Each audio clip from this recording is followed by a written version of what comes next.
Welcome to the Tour Coach here in 2023, another year of the stories, the conversations, the roundtable discussions that come from my travels on the PGA and the Korn Ferry Tours, along with my teaching down at Old Palm and Palm Beach Gardens, or here in my studio in Mobile, Alabama. These are the stories and the guests and the people that I run into that I bring to you to help you enjoy playing the game of golf, learning about the game of golf, or learning how to teach the game of golf. I hope you'll enjoy my travels, my conversations, and you enjoy being on this journey with me. But I also want to remind you that this journey and bringing it to you wouldn't be possible without a special thanks to our longtime sponsors. First and foremost, Strixon and Cleveland Golf, Vineyard Vines, Bushnell Golf, and Buick GMC. Without those, the Tour Coach and all these travels wouldn't be possible to bring these conversations to you. I hope you'll enjoy sitting in with me on another version here of the Tour Coach. All right, joining me here on the Tour Coach, it's been a while since we've had this guy on. He's one of my favorite guys out there, one of the great young teachers. He's in a super cool spot at Southern Highlands that isn't a bad place to sit and hang out, and always a breath of fresh air. Drew Steckel. Drew, how you doing, buddy? I am doing well. It's great to catch up and chat with you and see what's going on in your world. Well, I mean, we were both just talking before we started recording this. I'm home this week, which is nice, right? Supposed to go out to Pebble with a player, but he's hurt, so didn't. And I've been spending a little more time. We talked a little bit about, just with these younger players coming up. Obviously, I had some good run with a bunch of guys that played good, but it's been refreshing for me getting back to, and I kind of want to pick your brain on this. Like, Drew, I got it back. I think what got me out there teaching tour players was I had a bunch of success developing young guys like Smiley Kaufman and Bobby Wyatt and Robbie Shelton, those guys. And then it seems like that turns you in. You get away. It's hard to not get away from that, I think. And I think I told Justin Parsons this earlier. I think maybe that's my strong point. Maybe I realized that's the shit I'm good at doing, and I got away from it a little bit. And so it's been refreshing for me getting back to doing. I've got a great stable of young guys with some guys on the Korn Ferry, and then Ben Carr and Ty Gingrich at Cincinnati's a hell of a player, and the kid at Alabama like JPK. But we got a bunch of good young players, and it's exciting and refreshing to be around. Well, I see. I was just telling you earlier. I see you doing all these schools, and you're doing. You're teaching a bunch of these young juniors, and you're helping out younger kids. And that's kind of how I started too. It was like I actually started with only tour players, kind of in that direction. So I started the exact opposite. It was like I went, from a Korn Ferry guy when I was 23 years old to Jason Gore when I was 25 or 26, and all I did was teach on tour. And I had nowhere to teach other than on tour, basically. I didn't have a home. I traveled, and that's all I did. So, like you're saying, it's very refreshing when you get young, kind of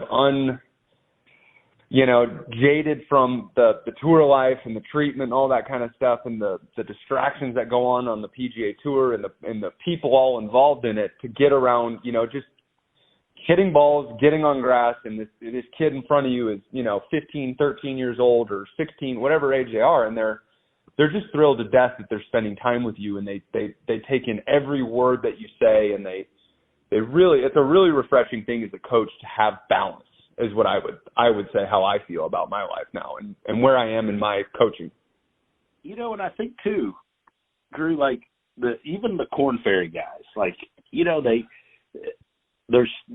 it's getting that way, but they're still, especially when they get the card for the first time, man, they listen. They haven't got all the distractions. I mean, it's harder than ever. I don't know what your experience is, but there's so many voices in their ears now. It really is. I mean, you got guys, some guys have teams of 5, 6. You got their agent, their trainer, their family, their caddy, their short game coach, their putting coach, their stats guy, this and this and this. So you get in this team, and then everybody's looking at you, and you're going, all right, so at the end of the day, you've got to hit a shot when it counts, and you've got to go out there on Thursday, and you've got to hit the first tee ball, and then you see where you finish after the first day, and then you got 3 more days to do what you can do. Some weeks you have it, and some weeks you don't. So let's not find everything wrong all the time. Because if you do that in golf, I think you're taking away the artistic side. There's definitely dialogue that can happen behind their ears, but the guys I have now and the guys that are in my stable on, the tour that I have it's very, it's pretty much their caddies and me and their trainer, their physio, and that's about it. So I've kind of gotten around, the Jason Kokrak's and the Kevin Nas, the veterans, and Danny Lee. It's very simple. I think there's so many ways in golf now that you can find problems. There's always a new something, right? Yeah. And that's just kind of where the tour is. Everybody thinks that there's some magical, if I hire this guy, then I'm going to eat the right meal at the right time and I'm going to putt better today or whatever it is. Right. Oh, yeah.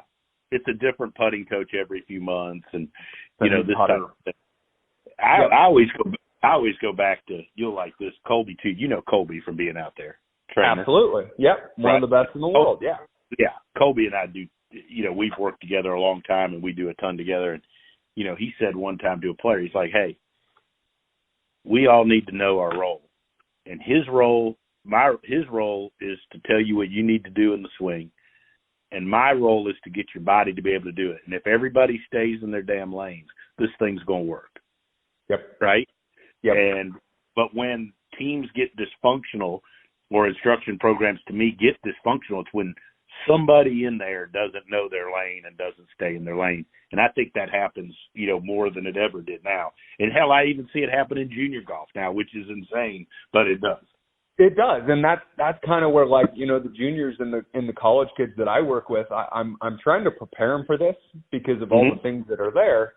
And I'm warning them that, okay, you're going to have success. Like, you're young, the Ben Cartwright, who finished second at the USAM, it's like, he's going to have a million people. He's going to have all these people throwing things at him, and he's going to walk out there. He's a great player, and he's going to have success. He's going to, you're going to have to, you train them young, and you can kind of get into their head on like, okay, well, this is what you got. This is what you did to get here.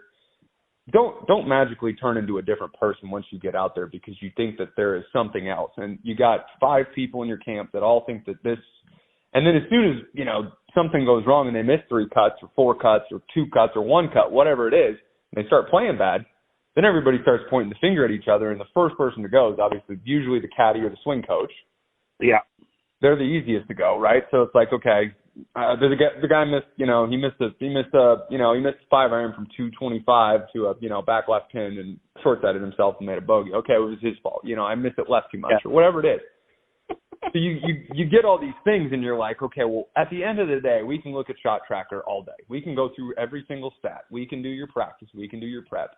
But if you stay in your lane and you have a good foundation with you, and that's kind of a thing in a direction that I don't think is talked a lot about, right? And people watch Golf Central and think the guy standing behind the range is the best teacher in the world that week. It's like, no, that guy's doing nothing different than he did probably 2 months ago. Just because the guy won, it doesn't mean he did anything different. I tell that to people when they say, well, what's the difference when, he won? Nothing. I did the same thing we were doing a year ago. I might have changed a few things here and there, but nothing major. He putted well that week and he hit it great and he closed the door and that's it. You mentioned they have a good foundation. When you talk about a good foundation, what are you looking for in a player when, but like, when Kokrak came to see you the first time or Kevin Na came to see you the first time or, I've watched some of the videos you put some cool stuff out there, on social media. And one of the kids, Jack, I've taught his brother, right? They moved from down way out there to you. Like when you start with a kid like that, what are you thinking about foundation? Where do you start with somebody? I kind of just see where they've come from. So I try to, I'll kind of go through, depending on their level and where they're at, whether it's a tour player or a junior, I'll figure out the lessons, who they worked with, why they came to me, what made them come to me, I'll ask them, what's the reason you're here? Why'd you find me? I didn't find you. Why'd you find me? What do you think I have that's going to help you and why? That's a question I think is viable that people need to ask is, okay, well, what made you choose me? Is it, do you think I'm, whatever, because my guy won on tour? Is that the reason? Whatever, something, right? So I'll try to get into their head and what they're thinking and what do you want out of this? So what's your goal? Where do you want to be? How serious, what level do you want to get to? Do you want to play in college? Do you want to play high school? Do you want to play on the PGA Tour? And you go through the questions of, figuring out like different levels. And I've worked with Jack for four years now, ever since he's been in Vegas, and he's grown probably 1.5 feet, and now he's 6'3".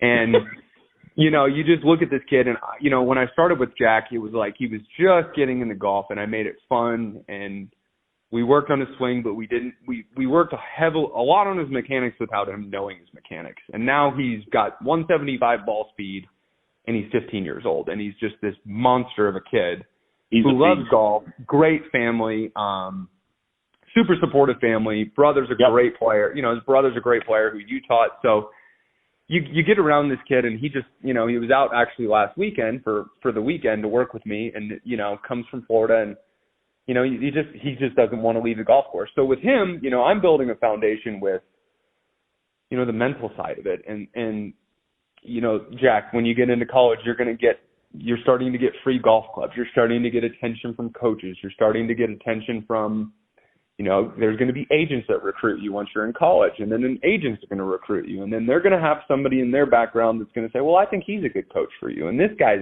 well, maybe you shouldn't work with that.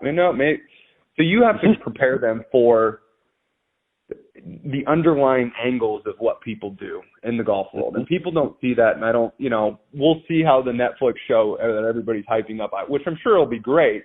We'll see what the real angle but there's more to that Netflix of what people are going to see in the behind the scenes. For sure. Really goes on. And this for doing it as long as you have.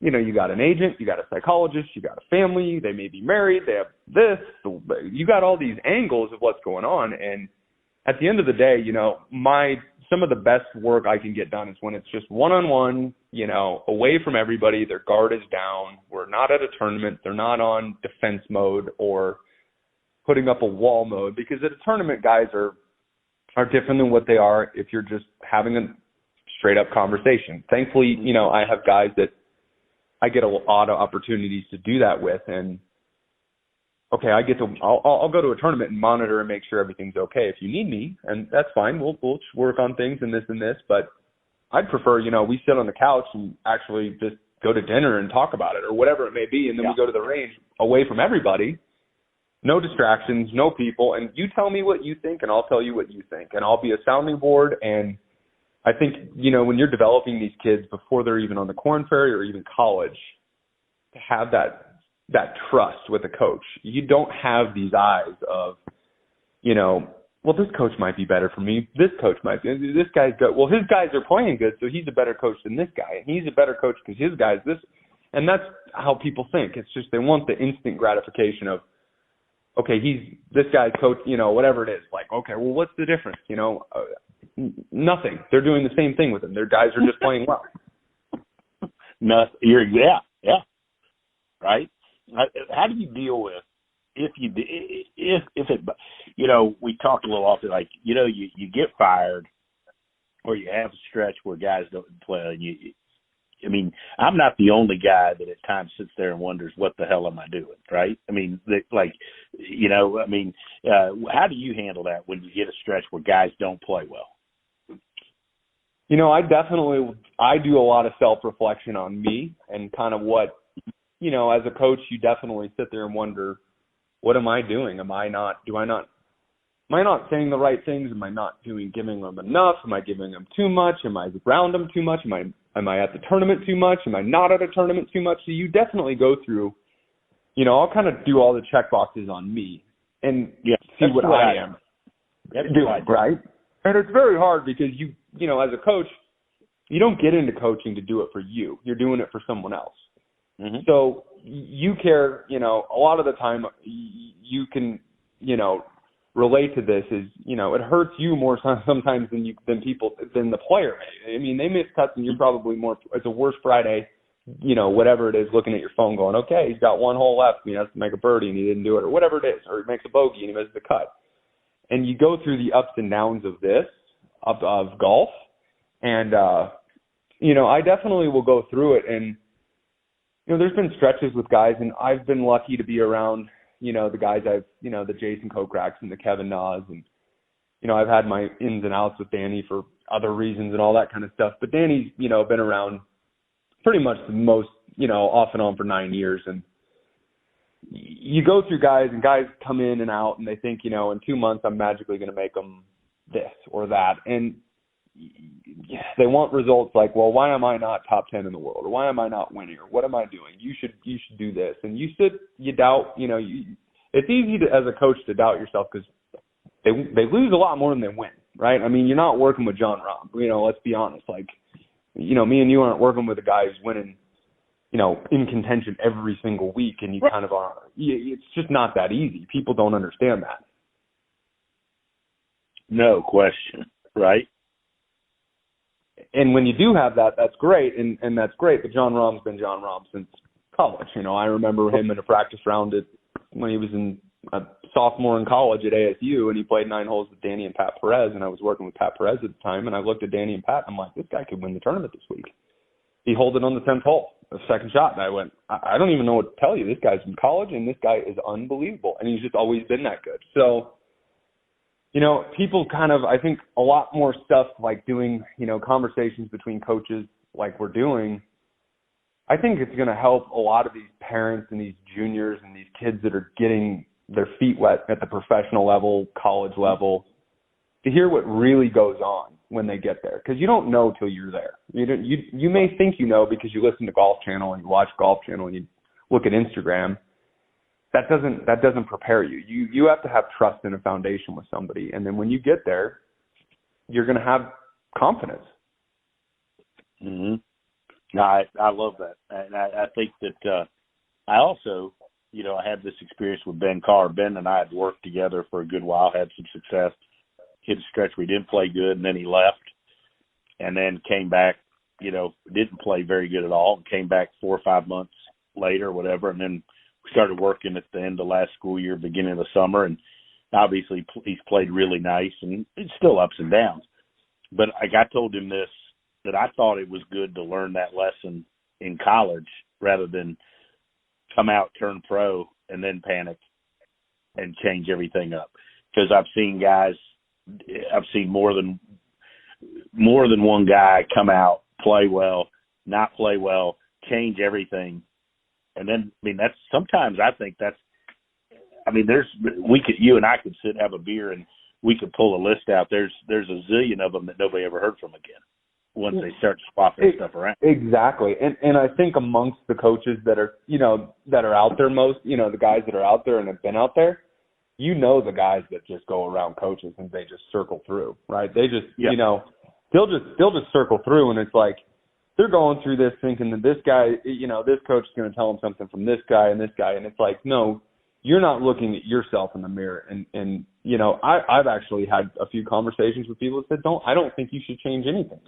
Keep doing what you're doing. You're playing bad right now, but okay, if you have a question and you need a couple little, throw a couple questions out, but don't throw your guy under the bus because you think this and this. You need to have a little bit of loyalty to, as much as, we are as coaches, it's like, okay, we're showing loyalty to you because you're sacrificing, your time teaching people that you could be at home or in South Florida and doing your schools for a tour event. And it's like, okay, well, if I go out to a tour event, I'm sacrificing a week of my time of this.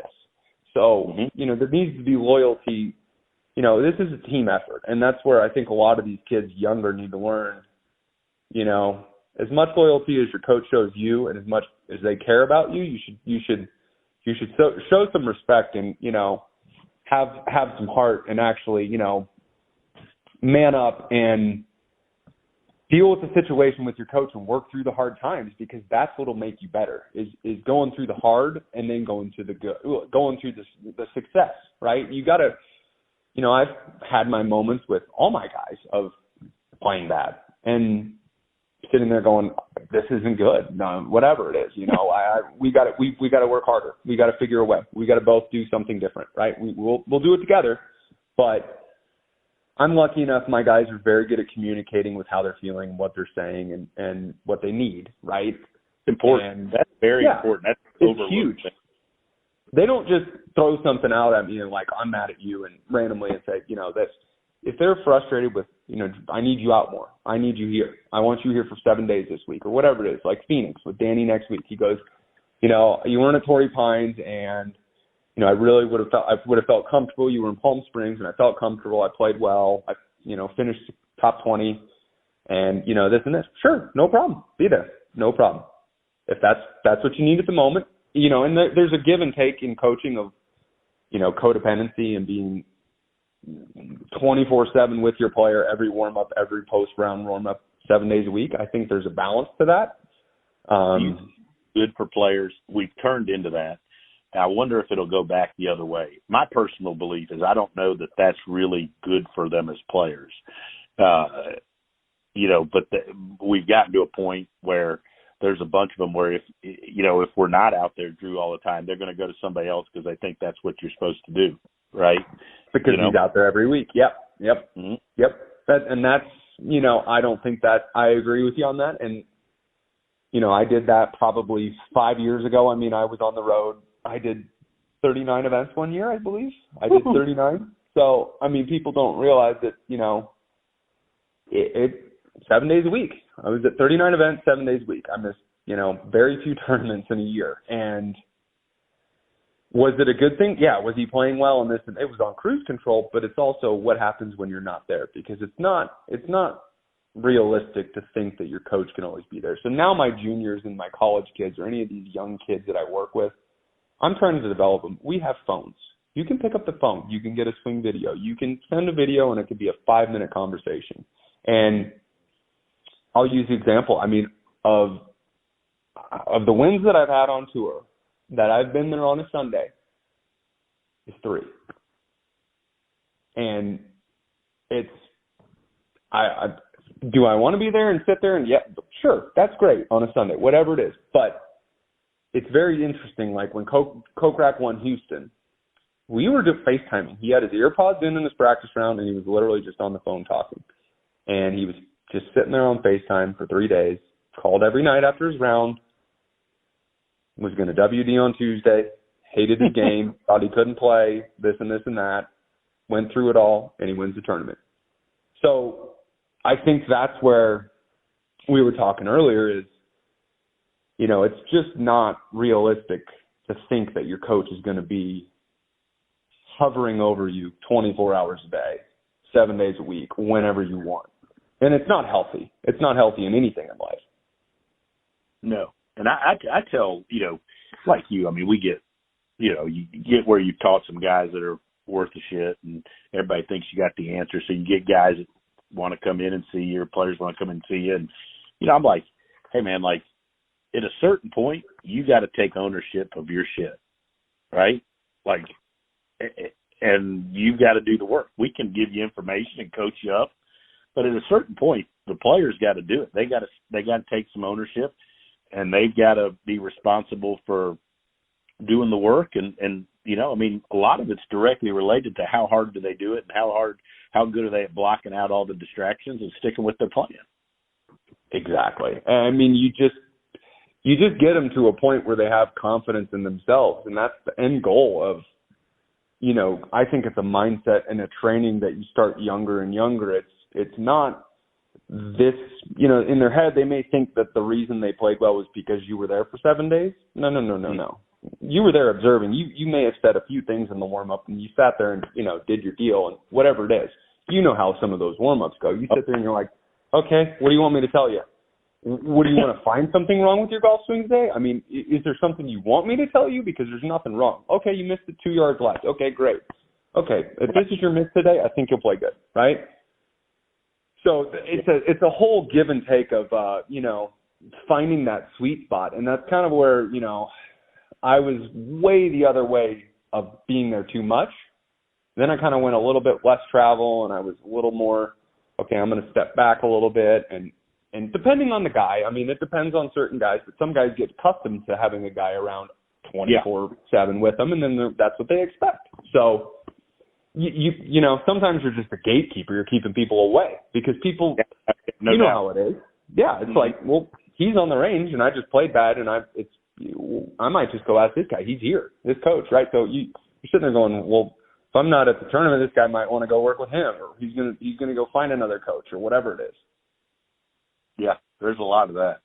There's 100% of that, and there's a lot of marketing and a lot of oh well, I'm here, so I'll take a look. Right, no question about it. No question that happens, and I think it happens more and more. I just wonder if it'll ever go back. Look, there's all the. I mean, hell, you look at all this. We deal with science every day now. Everybody's talking about science and studies. You wonder if anybody's going to figure out that having somebody there telling you something every day, every week isn't good, right? I mean, everybody wants to put you on 3D shit. I mean, we can't figure out that it's probably not realistically as good for you to not have somebody standing there telling you something every day. I'm 100% on that page too. I mean, I'm kind of like that way. I'm like, how many things do you need to analyze? I mean, if we sit here and we nitpick everything with, everything we can capture and everything's on data and there's this perfect model of what we're trying to do, it's already too late. Like, what are we going to do on a Wednesday night and you tee off tomorrow that we can – I don't care if you warmed up with gears on or any 3D and sat there and said, okay, I'm on – I got it. Okay, everything's perfect today. That doesn't mean you're going to play well. I mean, it doesn't mean you're going to get the ball in the hole. At the end of the day, we're going, okay, can you hit a shot? Can you do this? Hit it, working with Jason Gora as one of my first guys, now that he's, working for the PGA Tour and he's retired, we have a lot of conversations and we're really good friends. And, his kind of thing looking back on his career, and he's a great ball striker. He's like, I watch this on the range when I go to tournaments and I'm not on tour anymore. And he's like, can you hit it high? Can you hit it low? Can you hit it left? Can you hit it right? What shot are you hitting and how do you do it? And keep it that simple. And don't, you can get 15 training aids on and you can do all these drills and you can have your foresight out and your TrackMan out and you're testing 4 drivers and 3 different shafts in them, and then you got all these deals, and there's just so many variables that you throw into this, and you're not thinking about an old school way of, okay, I'm just going to hit the ball and I'm going to play and I'm going to find a way to win, or I'm going to find a way to play well.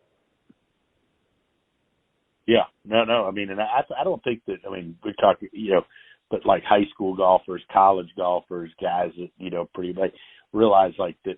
If you go to a tour event, like these guys, to me, the best ones know their shot. They know if they, like Lucas would always draw it or whatever. Smiley would hit a fade, different things. But like they knew how to hit their one shot, and they just were okay doing it. And and then you'll get some of these young guys. Well, I got to hit it this way, and then I got to hit it that way. Like go out there and figure out how to score hitting one shot first. Absolutely, and that's one thing. Like I would say about Kevin Na's that way. I mean, Kevin Na's like, okay, well, this is what I got today. This is what I got this week, and this course is awful for me, and this is what I'm going to do. And that's why Kevin's been on, as successful as he, that's why he is who he is, and he knows he can chip. He knows his strength, his chipping and putting, and his iron play. He's like, if I hit my driver this ball speed and somewhere here, I'm going to play fine. And if this course suits my game to a certain extent, I'm good. And he's very good at adapting. And that's why he's just a gamer. Like he'll find a way. We were talking about it before he left to go play this week, and I think he has 79 top 10s, somewhere in there. And I went, that's incredible, to realize how many top 10s that is. And I know he's played, I don't know what his events have been, but he turned pro at 18 years old. Right, he's been out there forever. He's been out there forever. He's been through it all. And he's just a veteran of veterans. And he's one of those guys that likes to help younger players. And he gives them advice. And he goes, once you find your guy and your coach and you find out your swing and what you're working on and what your pattern is when it counts on a back nine on Sunday and what your miss is or whatever it is, that's what you do. And you stick to your plan. We're going to have our moments. We're going to have this. We're going to have that. But at the end of the day, I've got a foundation. I've got a team I trust. And this is what it's going to be. That's brilliant.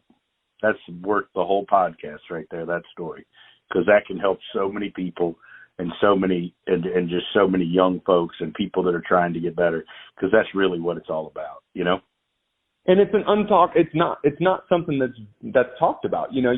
Everybody can look at Instagram and see all these tips and these swing things and how to shallow the club and wrist angles and positions and P1 to P10 and MORAD and all that. And that's how I learned, right? I understand all that. That's great.